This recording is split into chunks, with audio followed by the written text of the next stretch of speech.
Welcome back to the channel, folks. Today, we are diving into a jaw-dropping federal court case involving Lynn Wayne Morand, a man facing incredibly serious charges. The courtroom is tense, the stakes are sky high, and we're about to see a dramatic sentencing unfold. Now, Morand entered a guilty plea months ago, and the plea bargain caps his punishment at 30 years with a $5,000 fine. But that's not the full story. What's at play here isn't just the numbers, it's the personal toll, the family shock, and the emotional weight of the victims' lives. Stick with us, because as we go through the courtroom testimony, you're going to see some moments that will leave you questioning everything about accountability, rehabilitation, and justice. Who do you think the court will side with? The state demanding full punishment, or the defense pleading for leniency based on age, health, and remorse? Buckle up. It's going to be intense. For tomorrow, is that possible? I've got a federal court sentencing at 10, but I can come here after that. Okay. And the only reason why I say that is because it's well past 12. Mhm. And I know the staff is going to need a lunch break. Court reporter is going to need a lunch break. And then we start up jury trial. Or if you want, we can do it between a break in our trial. So if the state and defense, state, do you have any witnesses? Okay. I've got two witnesses. I don't think the whole thing will take longer than 20 minutes, but Okay, just 1 second. Lunch has been ordered for the staff. Let me see if it's a to get their break. yes, Your Honor. All right, court is calling 2025 CR 001248, State versus Lynn Wayne Morand. Could I have parties announced? Mantle and Brown, State. Louis Martinez on behalf of Mr. Morin. All right, and are you Mr. Morand? Yes, ma'am. Yes, Your Honor. All right, you entered a plea of guilty on July 21st, 2025. We were awaiting the PSI report. According to your plea bargain agreement, punishment is to be assessed at a cap of 30 years. There's a $5,000 fine and there are no applications. And there's to be Chapter 62 compliance. Have both parties had a chance to review the PSI report, state, Yes, Your Honor. defense? Yes, Judge. Any objections, state or defense? No objections, Judge. Not to the PSI, Judge. All right, and the court is in receipt of documentation tendered to the court by the defense attorney. And it appears to be letters from therapists and from other parties. Correct, Judge. All right, the court has reviewed those. State, have you had a chance to review those? Yes, Judge. All right, Hugh Morand's testimony is one of the most humanizing moments in this case. We hear a brother speaking from shock and disbelief, recounting how the charges were a complete surprise to him. What's notable is his repeated emphasis on Lynn's accountability. He's not blaming anyone else, not minimizing the offense, and yet he's asking the court to consider age, health, and family history. This raises an interesting legal and moral question. How much should a court weigh a defendant's prior clean record and personal reputation against the severity of their crime? And from an audience perspective, you can feel the tension. Hugh is essentially pleading, yes, he's guilty, but he's still my brother. It's a powerful example of the human drama behind the legal process. state, any witnesses? No witness, Judge. Defense, any witnesses? Yes, Judge. I've got two witnesses. The first would be Hugh Morin, Mr. Morin's brother. All right, if you'll step to the side, sir. Here. They're back against the counter.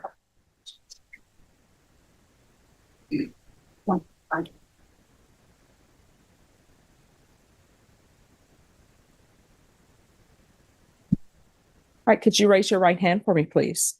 Do you solemnly swear and affirm the testimony you give will be the truth and nothing but the truth, so help you God? Yes, ma'am. All right, you can lower your hand if you'll state your name for the record. Hugh Morin. All right, defense, you may proceed. Hugh, you're Lynn's brother, correct? That's correct. And how old are you, Hugh? I'm 60, And how old is Lynn? 69. Now, do you understand what your brother's charged with? Yes, I do. And you understand that the plea bargain in this case called for the judge to decide a punishment between 15 years and 30 years. That's correct. And so, obviously, what you're asking the court to do is consider something closer to the 15 years than the That's 30. correct. What kind of Did you have any indications that your brother had gotten involved in this stuff I had no idea at all. Yeah. No, before his arrest? no, I had no idea. Are you telling the court that your brother didn't do this? Are you saying that this is not, I just didn't know anything about it. Okay.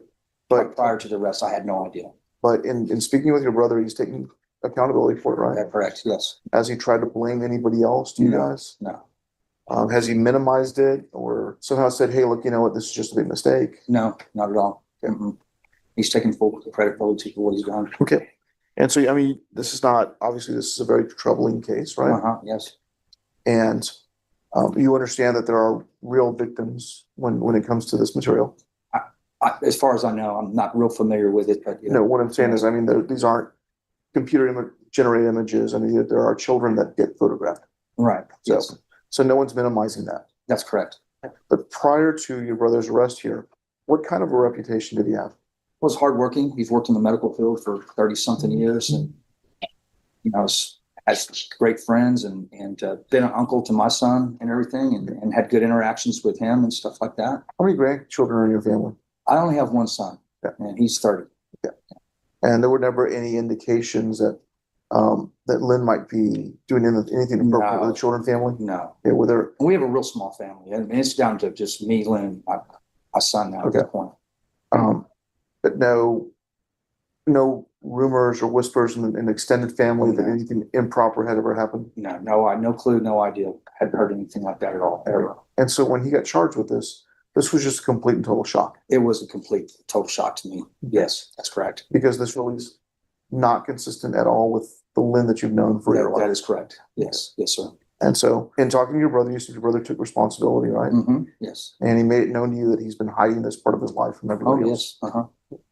Now, you said your brother worked in the medical field. That's correct. What kind of work was he doing? He's a speech pathologist. Okay. Mhm. And he worked with both adults and children. That's correct.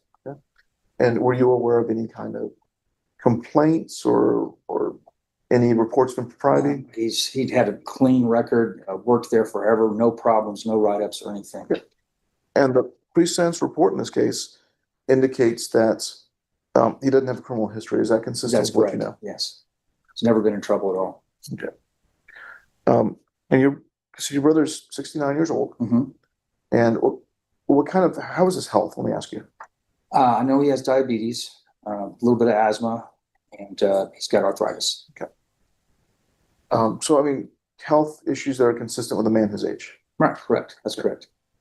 And now what you're asking, understand that if the court were to give something closer to the 30. Now, here's where it gets both disturbing and revealing. Lynn Morand openly admits to his addiction, tracing it from adult pornography into illegal material. He's candid about the 12-step program he's been attending, and he even logs over 400 days of sobriety. From a courtroom perspective, this testimony serves a dual purpose. It demonstrates acknowledgement of guilt and a proactive approach to rehabilitation. But let's not gloss over the gravity of his crimes. These are offenses that have real, lasting victims. Audience, here's a question for you. How much should genuine efforts at rehabilitation influence sentencing in cases involving such serious offenses? And legally, the court can consider these factors, but they do not negate the harm already caused. The tension between accountability and redemption is front and center here. Year sentence. At your brother's age, he's likely not. That's correct. Yeah. Yeah. And so despite these, the troubling nature of the accusations and the activity, you're asking the court to give him something closer to the minimum, something that would allow him at least some life expectancy when he gets out. That's correct. Yeah.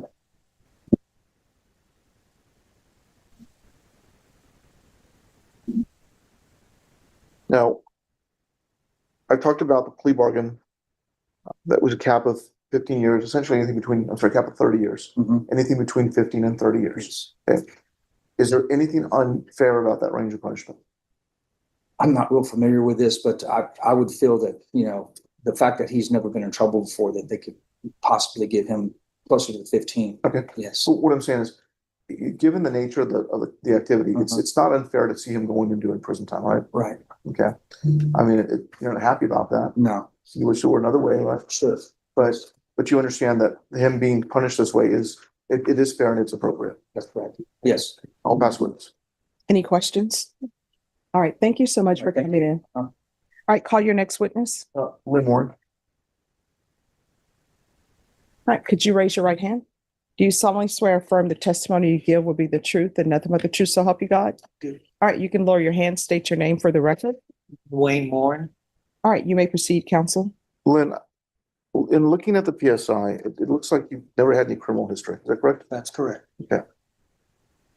And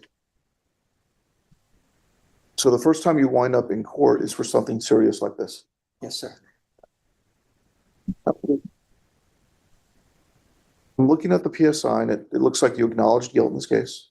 I did. I am guilty. And have you ever denied, since the time of the arrest, have you denied to me or anybody else that you were guilty? No. Yeah. Lynn, if you're a man of your age with no criminal history, how did you get yourself involved with this material? I became addicted first to pornography, and it led to me going to more, as I chased what they call dopamine, something I've learned in my 12-step programs. Okay.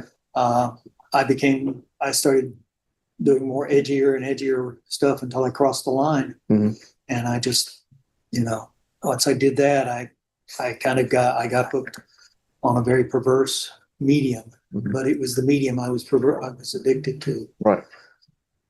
And so there was some testimony that you worked as a speech pathologist. That's correct. And did you work with both adults and children? I did. Did you ever do anything inappropriate with any of those children? I did not. Did you ever do anything inappropriate with any of those adults? Oh, I took care of them. I did nothing inappropriate with either one. Okay. Never any complaints, or you were never fired from one of those jobs for anything inappropriate? So Okay, so even though you were dealing with these addiction issues, thankfully it didn't spill out into the physical world. that's correct.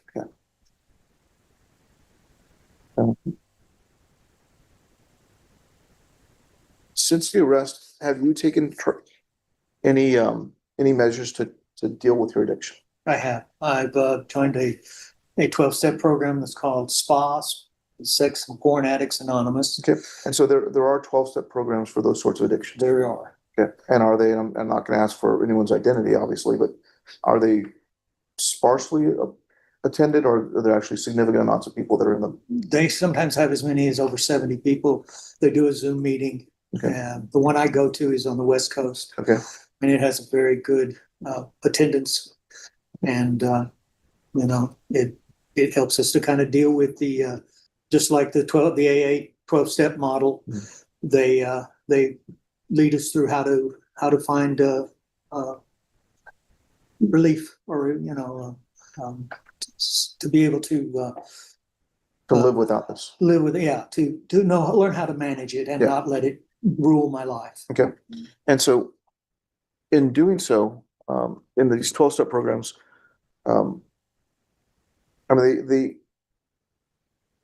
they refer to staying away from these things as sobriety, correct? Yes, Okay, just like we talk about with drug and alcohol issues of sobriety there. yes. Okay, and to this point, how many days have you been sober? I have well over 400 days of sobriety since Okay. I joined the spa group. I had one relapse, and that was that violated their no self-love, no masturbation. Okay, and then so do you journal as part of that 12-step program? I do, just to log it and to help keep me aware of how much sobriety I've obtained. Okay. At this point, the court is weighing the plea bargain parameters, 15 to 30 years. The defense is pushing for 15, citing age, health, and swift entry into treatment programs. The prosecution counters with a stark reality. Hundreds of images, extensive collection, and the seriousness of the offense demands significant prison time. This is the exact moment where courtroom strategy meets moral judgment. Legally, the judge must balance the defendant's mitigating circumstances with the nature of the crime. And for viewers, it's worth asking, if someone demonstrates genuine remorse and commitment to rehabilitation, does that tip the scale enough in such serious cases? The courtroom is now a high-stakes negotiation between justice, punishment, and compassion. And to date, how many days have you been able to log? It's over 400, 403 as of yesterday. And Judge, I'm going to tender to the court, not for the reading of it, but just to substantiate that he's logged it. Yes. His journal that has 403 entries. So we're not asking I've checked with the state, we're not asking the court to read it, just to confirm he's done that. In addition to that 12-step program, have you seen a counselor? I have. Okay, and did we get a letter from that counselor? Yes, I believe it was in the packet Okay. that I gave you or that you gave to the court. And that's what we tendered over to the court for the court I inspection. believe it was, yes. Yes, sir. In addition to that, were there letters from people who know you? There were Okay. longtime friends and a gentleman who had been working with me on the 12-step programs. Okay.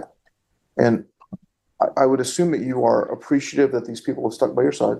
I am. That's remarkable. And I mean, you understand the gravity of this offense. Most definitely. You understand why it's illegal. I do. And you're not saying that this is not a big deal or a victimless crime or anything to that effect, are you? Not at all.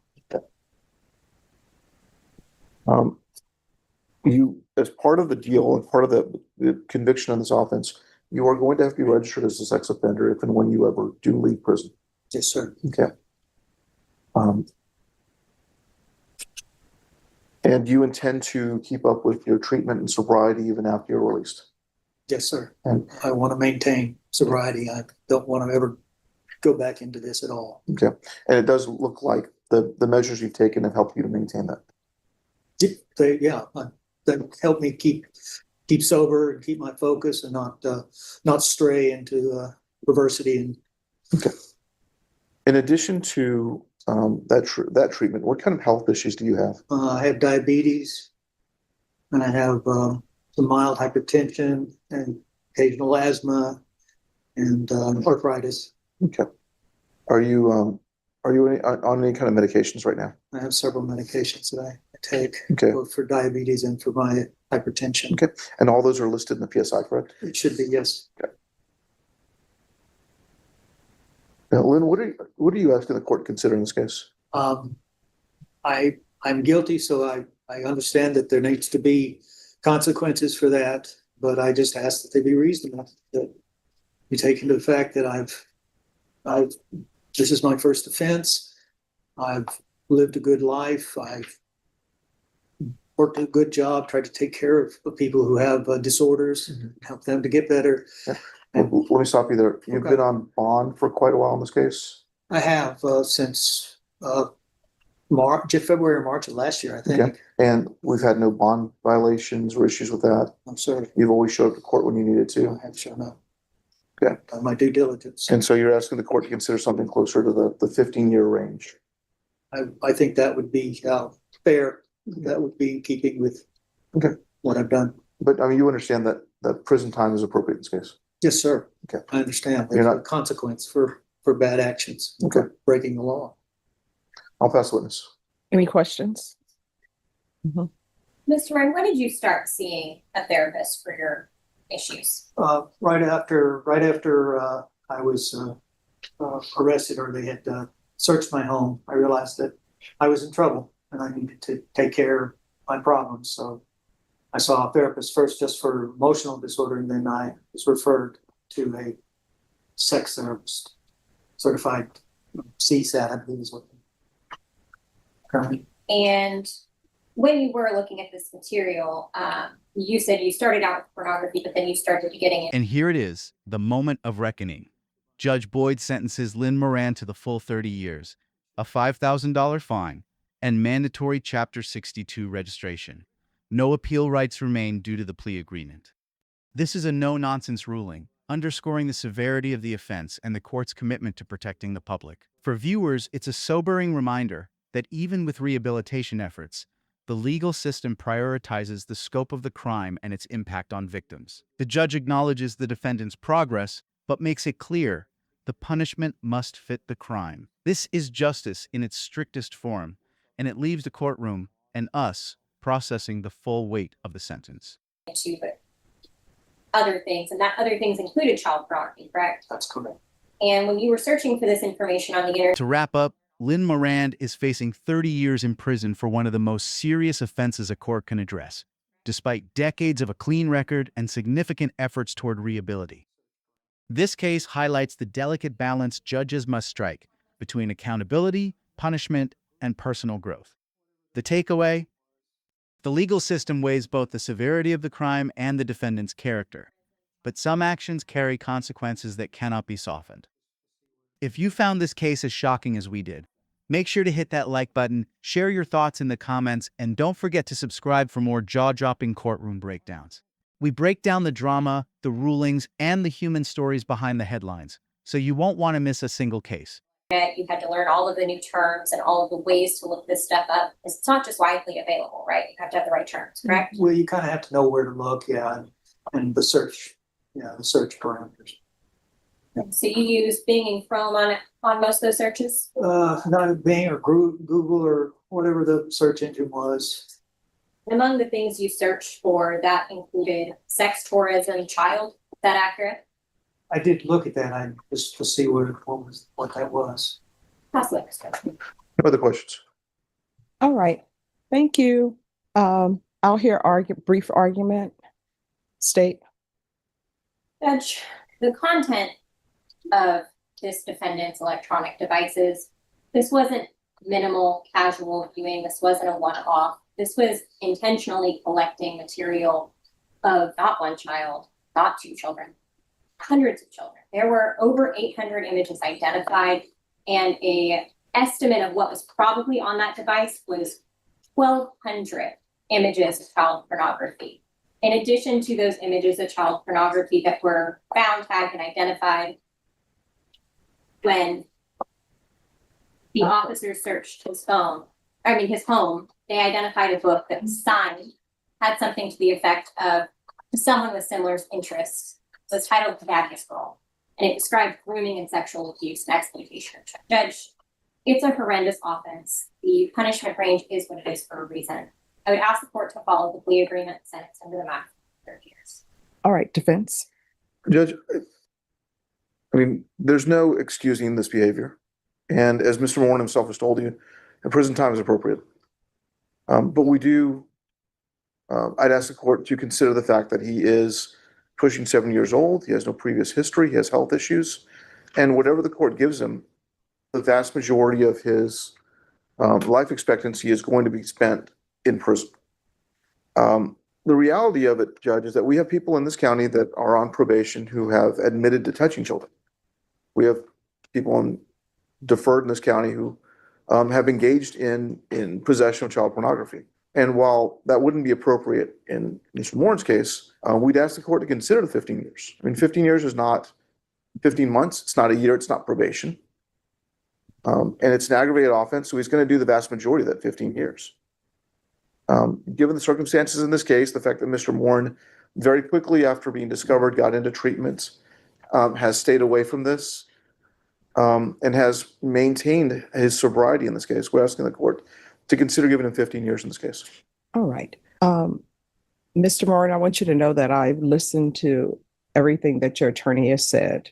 I reviewed the documentation, and I think it's great that you're on the path that you're on, and I hope that you stay on the path. But this was a lot of images and a lot of searching for images. The court, as previously stated, is finding you guilty. The court is going to sentence you to the 30 years in the prison, give you credit for any time served. There's a $5,000 fine, time and money to run concurrently. There'll be Chapter 62 registration. Did you review the trial court certification of defendant's rights to appeal with your attorney? Did you understand it? I'm sorry, say it again. Did you review the trial court certification? Whether or not you have a right to appeal. Oh, yeah. Yes, yeah. All right. Yes. Because this is a plea bargain agreement, because I followed your plea bargain agreement, and because you waive your right to appeal, you do not have the court's permission to appeal. Because this is a felony conviction, you're not allowed to own or possess any weapons or ammunition. If you need an explanation of what that means, you'll need to speak to an attorney. Do you understand? All right. Good luck to you. Okay. Thank you. Really, I think I've already talked to defense. They have no objection, and I got it file stamped in the back. I'm just asking the court to sign this motion for forfeiture of that